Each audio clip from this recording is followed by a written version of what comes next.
Hello everyone! Tignan natin ano yung mga posibleng paparating sa inyo ngayong araw na to or sa mga susunod na araw. Timeless reading po ito. Kahit kailan nyo po ito matsyempohan, wala rin akong ilalagay na specific na sign dito. So open ito para sa lahat. At para sa mga interesado sa private reading services ko, pakipanood na lang yung hanggang dulo nitong video or pakibasa yung mga nakasulat sa description. Yan. Kunin nyo lang kung ano yung mga tumutugma sa inyo. For sure, hindi ito magre-resonate 100% to all of you kasi hindi po ito personal reading. Ano ba yung mga posibleng paparating or magaganap?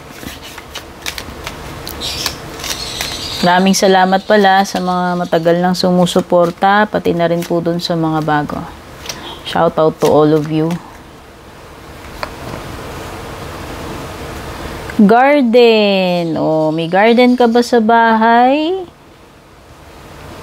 Meron bang plantito-plantita dito? Or outdoor event? Basta may ganap naman to, okasyon, catering, kasalan, basta outdoor, pwedeng garden wedding. Basta gaganapin sa labas. Kahit naman hindi talaga literal na may garden. Outdoor event siya. Maraming tao for sure. Hindi ko alam kung ito ay isang public event. Pwedeng may mga audience dyan. O hindi ko alam kung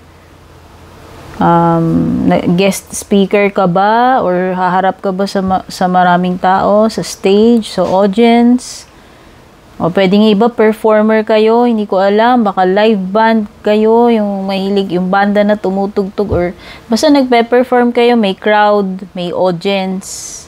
Online man ito, pero most likely outdoor, open field, yan. Or pwedeng may mga kongregasyon, membro ka ba ng organization, fraternity, ano man itong grupo na to, something related sa outdoors, no? Pwedeng may garden yung setting. So, problems with the cross card, pwedeng maka-encounter na mabigat na problema para sa iba.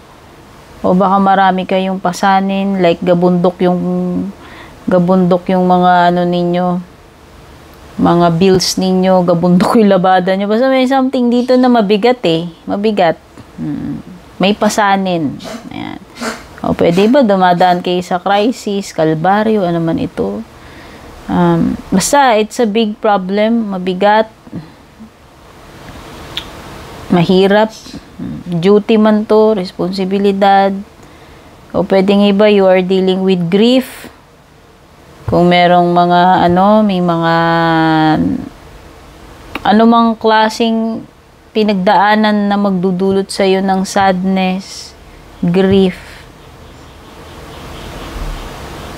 or something about sementeryo, na may inatinan ba kayong funeral, lamay, libing, parang ganun.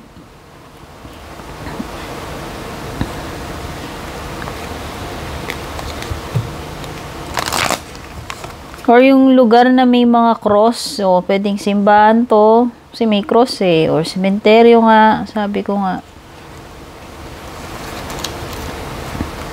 Moon card is about, mga secrets, something that is hidden. Yan. Pwede may mga misteryosong nagaganap, mga bagay na unknown na nangyayari, hindi mo alam.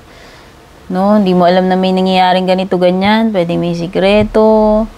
Pwedeng something na, tawag dito, yung something na mare-reveal. Yan, something na,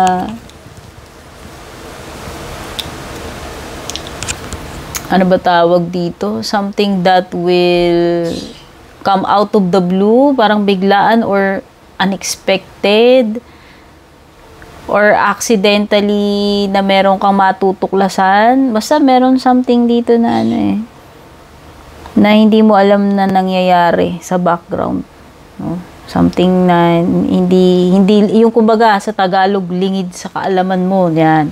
Lingid sa kaalaman mo ito na may nagaganap na ganito, ganyan. And eventually, marireveal din yan sa'yo. Moon also signifies emotions eh. So, pwedeng kung may mga tinatagong emosyon dito, pwedeng yun yung marireveal. Yan, either may mga tinatagong emotion or may may mga emotion na lilitaw. Yan. Kusang lilitaw. Ay, oo. Kaya pala may emotional, guys. May pagpanaw dito. Sorry naman.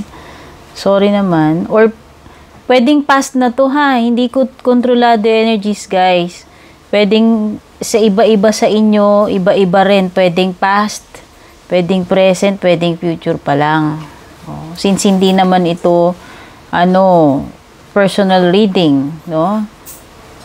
Yan, depende kung paano nagre-relate sa inyo eh. Pero meron ditong nagdi-deal sa yung sorrow or grief over a loved one na pumanaw na. Okay? Pwedeng death anniversary, ganyan, or dadalaw kayo sa sementeryo, sa puntod ng mahal nyo sa buhay, parang ganun. Kasi nga may pagpunta sa may sementeryo eh. Okay? Basta meron dito parang ginugunita yung kaanak or loved one na nawala na dito. No longer with you. Someone na pumanaw na. Pwedeng iba dito, you're still dealing with grief. Yun na nga, pwedeng nagluluksa pa rin, hindi pa rin nakaget over, naaalala pa rin. Okay, mag-ingat sa health ha.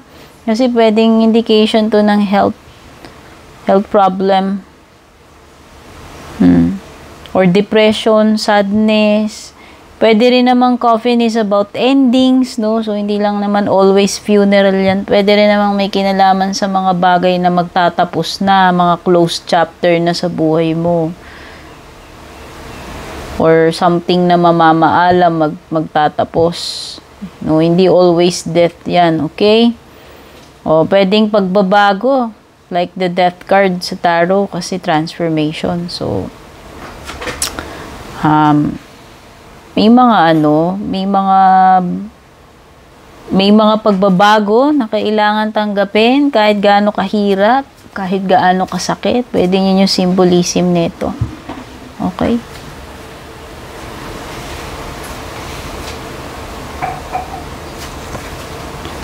Birds, this is communication.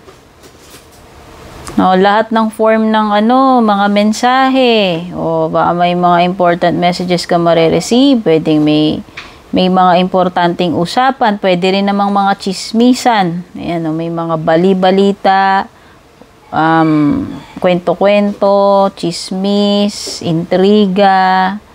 O, pwedeng iba magkaroon kayo ng communication problem, misunderstanding, pagdating sa may mga magpaparating ng mga salita, kwento, o baka yung iba may sumisira sa inyo dito, yung mga marites, kasi may maritesan dito eh. Basta meron something related sa mga chika-chika, balita, impormasyon, usap-usapan, intriga. Ano pa? Last card. Okay, turning point sa buhay mo, no? Totoo 'yan kasi meron kang ending dito sa coffin, may transformation.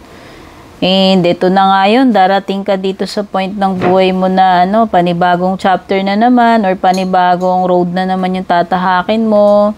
Pwedeng dadaan ka sa major decision, yung dadaan ka sa kailangan mong mamili, yung mga ganong bagay. Ayan, para sa akin, pwedeng opportunity to. Pwedeng pagta-travel din kasi may road eh. No? Basta may importante decision na gagawin. Pwedeng yung iba dito mag-iiwalay na kayo ng landas. Magpa-part ng ways. May something na mapuputol pero may parang somehow there is continuation kasi may mga iba pang roads dito eh. na pwede mong daanan, tahakin eh. O, pwedeng iba, may pinagdadaanan kayo. Literal. Pagsubok man yan, crisis, or something new, like bagong experience, bagong chapter ng buhay mo, yan, sa romantic man to or hindi. So, ayan guys, I hope, as always naman, laging ang hangad ko sa reading ko ay makapagbigay ng mga clues sa inyo, ng kaliwanagan, somehow, kahit sa paanong paraan ay makatulong man lang sa inyo to. Love you all, take care, God bless, babush.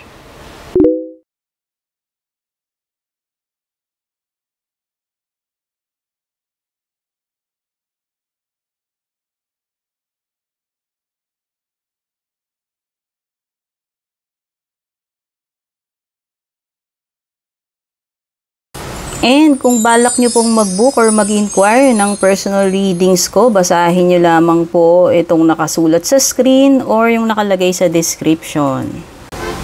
Shoutout at thank you sa ating mga YouTube channel members, Juliet Saito, Vel, Mildred, Julian, Alejandra, Maya 2.6, Michael, Rosel, Belen, Melinda, Jane, Devi, Joy, Gwen, De Luna. Shoutout and thank you rin sa ating mga FB page subscribers, Alicia, Aida, Jovel, May, Ann, Jennifer, Jane, Aida, Aluwa, Emilu, Melinda, Grizel, at ang pinakabago si Shay Santos.